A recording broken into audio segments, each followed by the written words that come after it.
Eu acho que uma das maiores dificuldades, assim, de quem trabalha nessa parte um pouco artística é entender as finanças do próprio negócio. Uma, porque não é que nem um salário que vem fixo todo mês.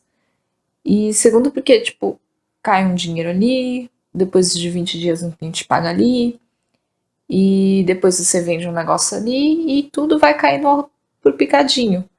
E fica difícil de você consolidar todas as informações. E parece aquele meme da Nazaré, tudo fazendo os cálculos. Mas talvez não seja tão importante você entrar no detalhe e saber exatamente quanto que entrou e quanto que saiu. Mas eu acho que é importante você procurar saber se é você que está financiando a sua arte ou se é a arte que está financiando a sua vida. Aliás, prazer, meu nome é Viviane Jang. Seja bem-vindo ao meu canal. E aqui a gente fala sobre dinheiro e sobre decisões que ajudam você a viver os seus planos. Então, retomando aqui, o que eu acho importante você entender é se realmente o trabalho ele é sustentável, se realmente ele te gera renda. Só que uma coisa que dificulta você conseguir enxergar isso é porque, diferente de um salário que cai o mesmo valor todo mês, o que te dá uma certa previsibilidade, você tem a dificuldade de que a renda de alguém que trabalha como autônomo é uma coisa um pouco mais variável. E eu acho que também uma outra dificuldade é que ele não cai em um momento do mês, ele vai caindo diversas vezes ao longo do mês e já é um trabalho a mais para você ficar fazendo as continhas e descobrir o quanto que de fato você está ganhando. Só que um outro ponto que eu acho que dificulta a gente conseguir obter esse tipo de informação é quando a gente mistura os gastos que são pessoais com os gastos que são do negócio.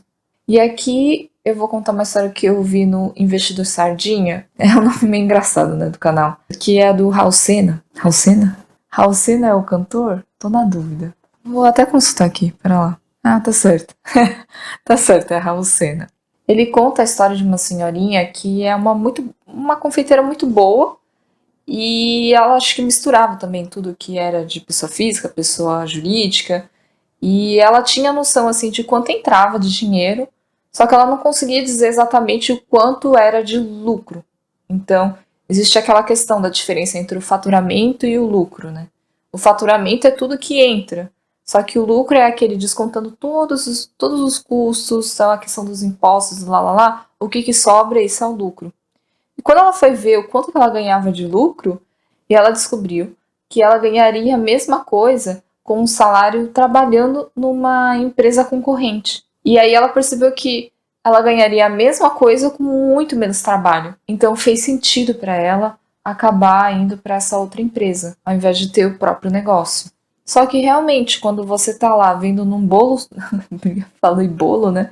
Mas quando você tá lá vendo no extrato 300 mil coisas entrando, 300 mil coisas saindo, como é que você vai avaliar separadamente o que é que o seu negócio está gerando lucro ou não? Quando fica tudo misturado, fica difícil de você conseguir avaliar isso.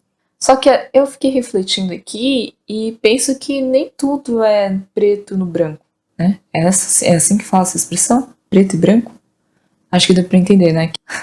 Gente, eu sou péssimo com expressão em português. E por que que eu falo isso? Então, pra quem não sabe, eu sou aquarelista nas horas vagas e eu aproveito assim algum tempo que eu tenho livre para poder fazer algumas encomendas e tudo e tal. E aí eu parei para pensar como é que eu faria para iniciar um negócio desse. Que eu teria que pensar nos custos do material, mesmo que o que eu tenho aqui iniciou pelo hobby.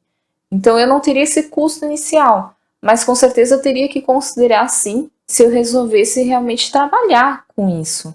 Só que aí começa a ficar as coisas um pouco nebulosas, porque aqui mistura uma coisa que eu gosto e uma coisa que é o trabalho.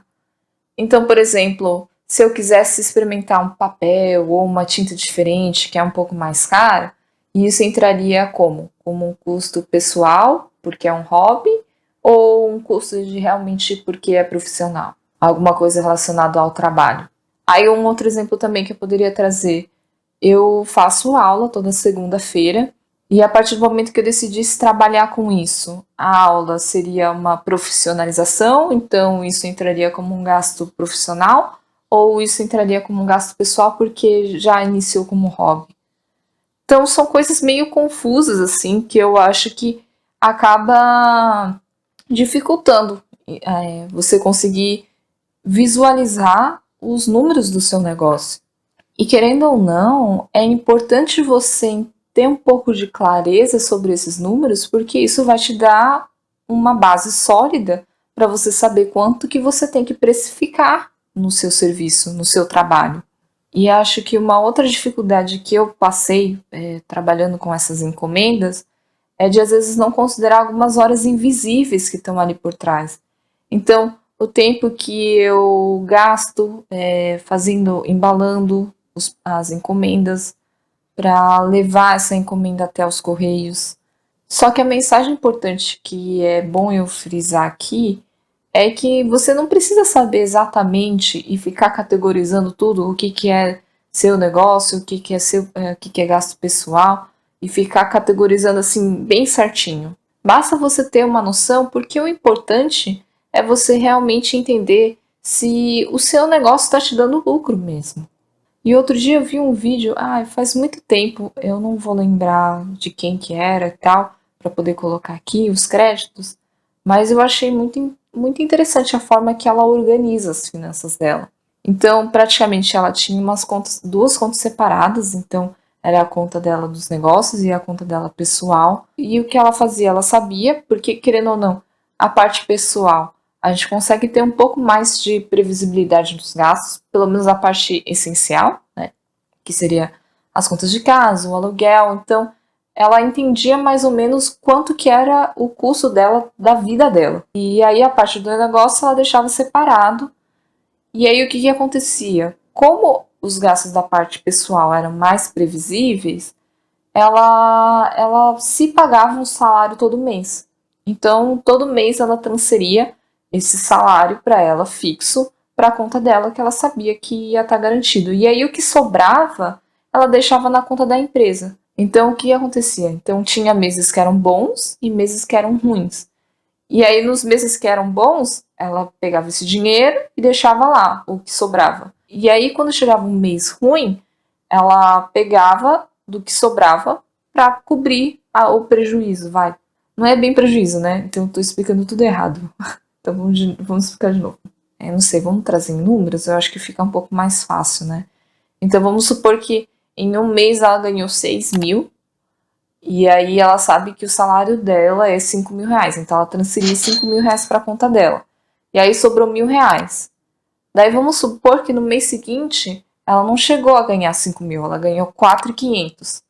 Então, dos 1.000 reais que sobrou, ela conseguia tirar 500 reais, né, da reservinha dela e conseguir transferir 5 mil para ela.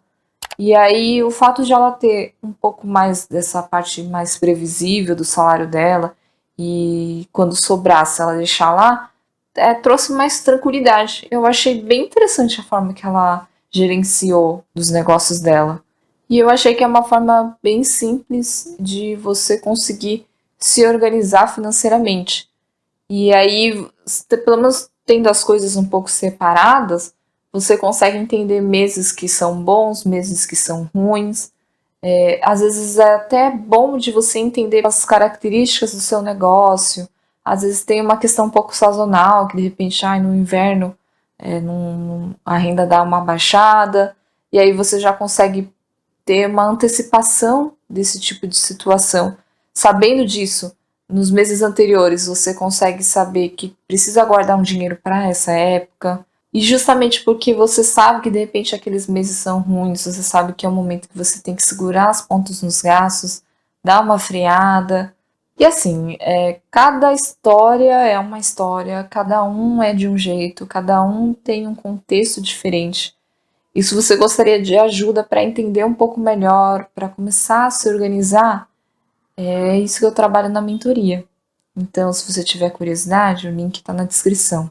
Bom, eu espero que vocês tenham gostado desse vídeo. Se essa conversa fez sentido para você, considere se inscrever no canal. Tem um vídeo no canal que eu conto a história de um fotógrafo. E ele conta que a lição mais importante que um fotógrafo tem para aprender não é com relação sobre composição e fotografia, mas é sobre poupar e investir. Vou deixar aqui um card aqui para vocês assistirem, se vocês tiverem curiosidade. E obrigada! por estar comigo aqui hoje. A gente se vê no próximo vídeo. Beijos. Tchau, tchau.